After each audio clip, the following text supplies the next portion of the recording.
Welcome to the third episode of Night Tales TV. This show is Missy's tale. Missy is my aunt, and she's had a lifetime of paranormal experiences. From UFOs to the miraculous, this is what this show is all about. Everything from the weird to the wonderful. I bring you the stories as they are told to me. I may change the presentation a little, mainly for continuity, but the story will always remain unchanged. If you want me to tell your story, do me a favor. Email me your stories to either nighttalestv@gmail.com or stories@nighttalestv.com. I would love to share them and give you a voice. Don't forget to like and subscribe. Again, here's Missy's tale. Sit back, tune in, and enjoy.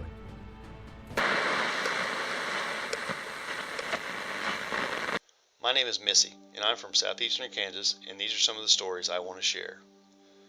My first story deals with UFOs.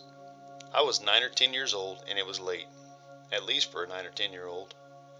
It was a clear night, and the stars were out. I was sitting out on my dad's truck tailgate with my mom, and we were sitting there talking about all the things that were pertinent to a girl my age. My mom and I had a lot in common. While we were sitting there listening to the sounds of the evening, Mom pointed out the different stars. All of a sudden, everything got quiet. I went to say something to Mom, and she told me to hush and listen as she was looking around. All of a sudden, up over our hill came these 3 bright lights. The lights were yellow and white in color. One was bigger than the other 2, and I noticed the 2 smaller ones would fly out and around the larger one, then would join back up into a line, just like aircraft flying in formation. We watched them come over the treetops and across the valley, then up and over our neighbor's hill where we lost sight of them. We noticed that the world was still, no noises, no crickets chirping, no frogs croaking, no sound at all, until about a minute after the lights disappeared. After that, Mom said, "Let's go."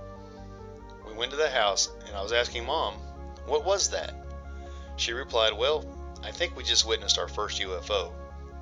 That's the only time I've witnessed anything in the night sky that I remember anyway." As far as spiritual experiences, I would have to say I've been around that most of my life, but I probably didn't realize it until I was between the ages of 15 and 18. That's when I really understood. We had moved into a small house in town as we were adding onto the farm, our home place. I remember there were 2 bedrooms upstairs.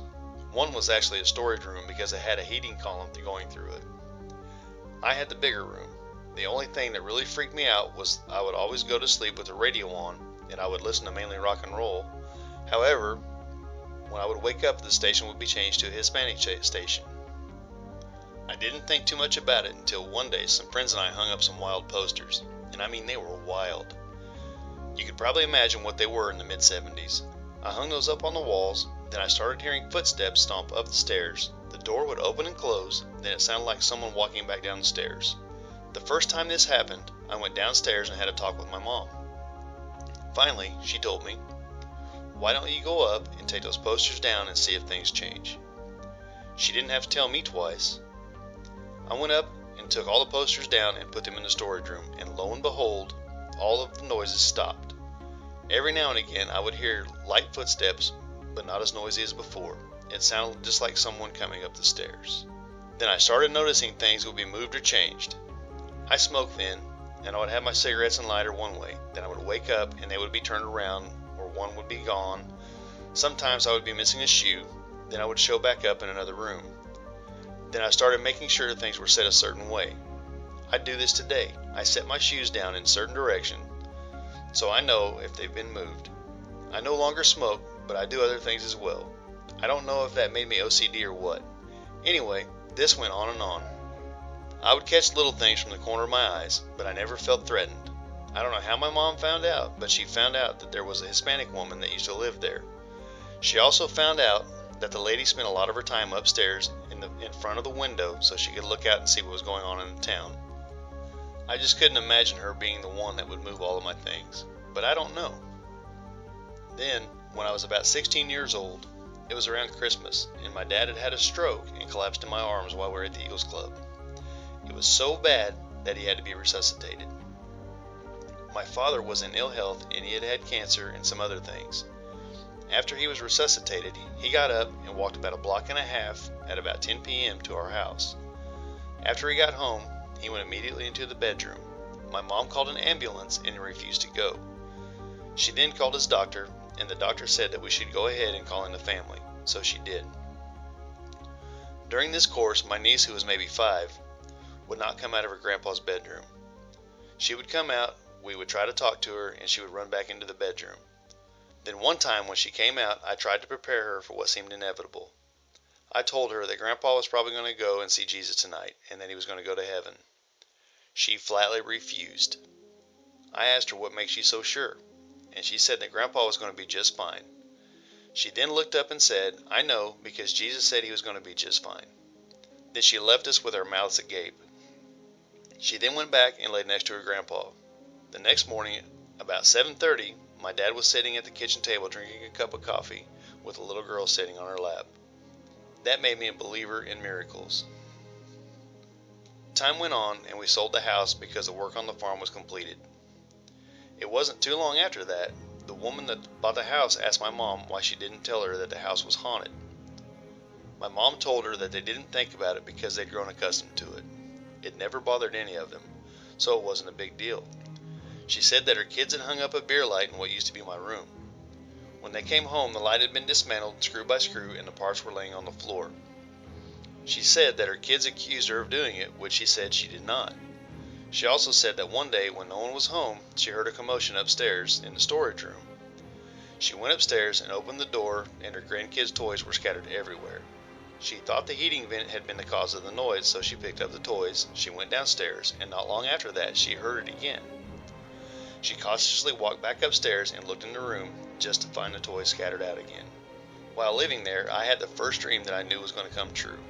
It was my junior year of high school, and I had dreamt that there was going to be a car accident involving several of my classmates. They were at a party, then there was an accident. For some reason, I knew that something was going to happen to them. I went downstairs after I awoke because the dream disturbed me so much that I couldn't go back to sleep. I told my mom about my dream, and she just looked at me and grinned and said, "I know, I have that too." Now you have a decision to make. You could tell them they're probably not going to believe you, and they will probably make fun of you. Then you have a choice of not saying anything. Then if that happens, are you going to be able to live with that? Not knowing if someone was going to be seriously injured or killed, I had a lot to think about. I decided it would be better to be ridiculed, so I made a decision to tell them. The next day at school, I pulled several of them aside and told them about my dream, and they laughed. I told them it's either going to happen on a Friday or a Saturday. They brought this up in psychology class, and everyone laughed and made fun. They didn't think much of it. That Saturday, I was in the Eagles Club with my sister when one of the girls' mothers, who was a friend of the family, came in and asked me, "How did you know?" I said, "How did I know what?" Then she said, "About the accident." Her daughter and several others were involved in the car accident going to a party. None of them were seriously injured, but they rolled the car and it ended up with bumps, bruises, and stitches. They all walked away. Out of all of that, I got one person wrong. I just saw blonde hair. I assumed it was someone that it wasn't. I didn't know what to tell this woman. I just told her, "I don't know." Monday, when we went back to school, people were giving me a strange look. We talked about it in psychology, but nobody laughed at me anymore. It probably wasn't the right thing, but sometimes I would look at people and tell them I had a dream. It was kind of fun. Since then, I've had several dreams like that, but when it starts feeling like it's too real, I try to wake myself up. Another time I went to a slumber party and we slept on the floor because there were so many of us. The boys' room was across from us, and I remember waking up and seeing a little boy across from us, and I thought it was their little brother. I said his name and asked what he was doing up. I knew that his parents' room was on the other side of us and that he usually slept with them. I heard no answer. I turned over, then looked back, and he was gone. I knew that he had a blue short-sleeved jacket, blue shorts, and a white shirt. I couldn't figure out why he was dressed up. The next morning, I said something to my friend, and she had me tell her mom. Come to find out what or who I saw, what they felt, was their little brother who had been hit and killed in a hit-and-run accident in another state. That was the first and only time I've ever seen a full-body apparition. Maybe there was another time, but usually I see shadows or something like that. I believe that it brought the family a little bit of peace because they knew he was with them. When my dad passed away in 1995, we were all pretty shocked. It was hard to go day to day. Through this, my mom started losing weight, and we thought it was because of the shock of losing my dad and trying to cope. Well, unfortunately, she was diagnosed with terminal cancer. She passed a month shy of 2 years after my dad. When she was sick, she moved in with my sister and I would visit as often as I could. My sister told me that there were times when they would be up late talking or watching a movie and the lamp next to my mom would blink on and off. My mom would say, "I know, it's time to go to bed," and it would stop. The same thing would happen to my sister as well as after our mom passed. Later, I moved from Wichita to another small town, and that year my sister and her family and my brother with his family came out and we spent our first Thanksgiving together. We hadn't finished unpacking as we'd only been there for about 3 weeks. Everybody brought food and it smelled like home and family. We were all getting ready to sit down at the table when one of the lamps in the corner started blinking on and off. My sister and I looked at each other and said at the same time, "Happy Thanksgiving, Mom and Dad. We know you're here." The light came back on and it stayed on, and it never did that again. It was comforting to know that they were there. Every place I've ever lived, I've experienced something from seeing shadows to feeling something was there, even where I live now. Everyone who lives here has experienced something. We'll be sitting here and we'll smell cigarette smoke, and none of us smoke. It could be in one room or the whole house.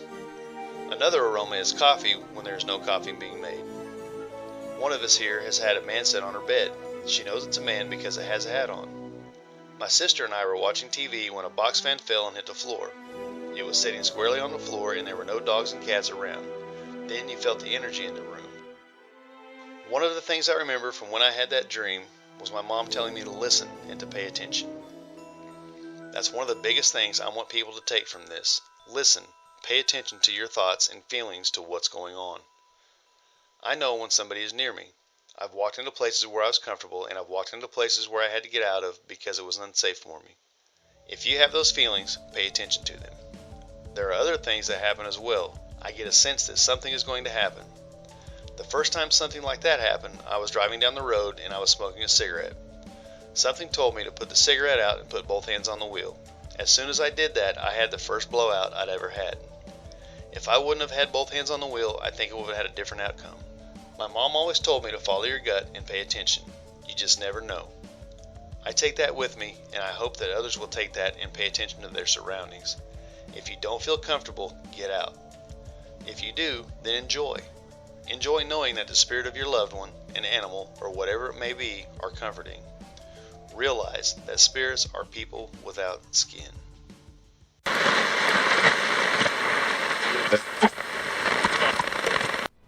Again, that was Missy's tale. I hope you enjoyed it, and I hope that you take the message she wanted to share with you and give it some thought. I believe she's right. Her mom, my grandmother, always told me to listen to your gut. I have tried to pass that down to my children, and I believe there's tremendous wisdom in that short statement. Personally, it has kept me out of trouble many times, so please take that with you. Comment below if you've had a voice, feeling, whatever you want to call it, that you've listened to, and in doing so, it kept you out of trouble. For you all in the military or law enforcement, do you have a weird story? If so, drop me an email. As always, thanks for watching.